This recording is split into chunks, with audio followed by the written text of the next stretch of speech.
Hayır son Çekmeköy. Bunda cihazın 20 cihazın tamiri.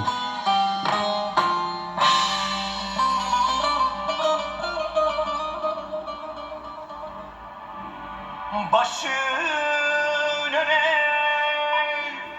eğilmesin, aldırma gönül aldırma.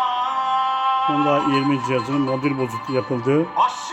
Arkadaşlar hayırlısı bitti. Eğilmesin, A7 son Çekmeköy Eyüp Usta.